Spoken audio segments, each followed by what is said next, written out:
Hello friends, हम छी सोनी झा। अहाँके बीच में फेर एकटा कथा लऽ कऽ एलहुँ हैं। ई कथा छी त्रयोदशी के। ई व्रत त्रयोदशी व्रत महीना में दूटा होइ छै, एकटा कृष्ण पक्ष में और एकटा शुक्ल पक्ष में। तऽ एहिमे शिव परिवार के पूजा होइ छनि। दिन भरि व्रत रहि कऽ पूजा आराधना करू। तकर बाद साँझ में फेर जिनका जे इच्छा हुए यथाशक्ति तथा भक्ति, साँझ में केओ मीठो खा कऽ रहि जाइ छथिन, केओ नमको खाइ छथिन, तऽ जिनका जे इच्छा हुए तेना कऽ सकै छी। और हम कहब जे ई कथा जरूर सुनी और व्रतो करी सबगोटा। ई व्रत केलासँ बहुत नीक होइ छै। कथा जरूर सुनू ताहि दुआरे। और हमर चैनल के सब्सक्राइब शेयर लाइक जरूर कऽ देबै। तऽ ई कथा सुनू। जय गणेश गिरजा सुवन मंगल मूल सुजान, कहत अयोध्या दास तुम देव अभय वरदान। पार्वती सुत समस्त मंगलों के ज्ञाता, श्री गणेश की जय हो। मैं अयोध्या दास आपसे वरदान मांगता हूँ। पार्वती जी के स्वामी आपकी जय हो। आप दीन लोगों पर कृपा करते हैं और साधु संत जनों की रक्षा करते हैं। हे त्रिशूलधारी नीलकंठ, आपके मस्तक पर चंद्रमा सुशोभित हैं और कानों में नागफनी के कुंडल शोभायमान हैं। आप गौर वर्णी हैं और सिर की जटाओं में से गंगा जी बह रही हैं। गले में मुंडों की माला है और शरीर पर भस्म लगा रखी है। हे त्रिलोकी, आपके वस्त्र बाघ की खाल के हैं। आपकी शोभा को देख कर नाग और मुनिजन मोहित हो रहे हैं। माता मैना की प्रिय पुत्री पार्वती जी आपकी बाईं ओर सुशोभित हैं, जिनकी शोभा अत्यंत निराली और न्यारी है। आपके हाथ में त्रिशूल अपनी उत्तम छवि से शोभायमान हो रही हैं, जिससे आप सदैव शत्रुओं का संहार करते रहते हैं। आपके पास आपका वाहन नंदी और गणेश जी कुछ इस प्रकार शोभायमान हो रहे हैं, जैसे समुद्र के बीच में कमल खिले हों।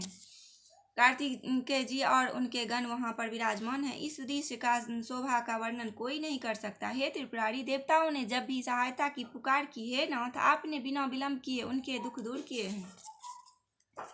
जब तारकासुर ने बहुत अत्याचार करने आरंभ किए तो सभी देवताओं ने आपसे रक्षा करने की प्रार्थना की। आपने उसी समय कार्तिकेय जी को वहां भेजा और उन्होंने पलक झपकने की देरी में उस राक्षस को मार गिराया। आपने जलंधर नामक भयंकर राक्षस का संहार किया। उससे आपका जो यश फैला उससे सारा संसार परिचित है। त्रिपुर नामक राक्षस से युद्ध करके आपने सभी देवताओं पर कृपा की और उनके उस दुष्ट के आतंक से मुक्त किया। राजा भगीरथ के तप बाद आपने अपनी जटाओं में वास करती गंगा को जाने की आज्ञा दी। भगीरथ की प्रतिज्ञा आपके कारण ही पूरी हुई। आपकी बराबरी करने वाला कोई दानी नहीं है। भक्त लोग सदा ही आपका गुणगान व यशोगान करते रहते हैं।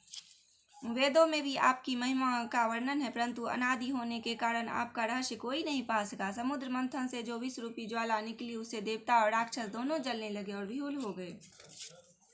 हे नीलकंठ, तब आपने उस ज्वाला रूपी विष का पान करके उनकी सहायता की, तभी से आपका नीलकंठ नाम पड़ा। लंका पर चढ़ाई से पूर्व श्री राम ने आपकी पूजा के बाद ही विजय प्राप्त की और विभीषण को लंका का राजा बना दिया। हे महादेव, जब श्री रामचंद्र जी सहस्त्र कमलों से आपकी पूजा कर रहे थे तो आपने फूलों में रहकर उनका परीक्षा ली। आपने अपनी माया से एक कमल का फूल छिपा दिया। तब रामचंद्र जी ने अपने नयन रूपी कमल से पूजा करने की सोची। इस प्रकार जब शिव जी ने अपने मन में रामचंद्र जी की यह दृढ़ आस्था देखी तो प्रसन्न होकर उन्हें मनचाहा वरदान दिया। हे शिव, आप अनंत हैं, अनश्वर हैं, आपकी जय हो, जय हो, जय हो। आप सबके हृदय में रहकर उन पर कृपा करते हैं। दुष्ट विचार सदैव मुझे पीड़ित कर सताते रहते हैं और मैं भ्रमित रहता हूँ, जिसके कारण मुझे कहीं चैन नहीं मिलता है। हे नाथ, मेरी रक्षा करो, मेरी रक्षा करो। इस प्रकार मैं आपको पुकार रहा हूँ। आप आकर मुझे संकटों से व कष्टों से उबारें। हे पाप संहारक, अपने त्रिशूल से मेरे शत्रुओं को नष्ट करो और संकट से मेरा उद्धार कर मुझे भवसागर पार लगाओ। माता पिता भाई बंधु सब सुख के साथी हैं, दुख में कोई साथी नहीं देता। संकट आने पर कोई नहीं पूछता। हे स्वामी, मुझे तो केवल आपसे ही आशा है, आप पर ही विश्वास है। आप आकर मेरा घोर संकट तथा कष्ट दूर करें। आप सदा निर्धनों की सहायता करते हैं। आपसे जिस चीज की याचना की जाती है वही फल प्राप्त होती है। आप ही पूजा अर्चना कैसे की जाती है हमें तो यह भी मालूम नहीं, अतः हमारी जो भूल चूक हुई उसे क्षमा करे प्रभु, क्षमा करें। आप ही कष्टों को नष्ट करने वाले हैं, सभी शुभ कार्यों को कराने वाले हैं तथा सब विघ्न बाधाओं को दूर करके कल्याण करते हैं।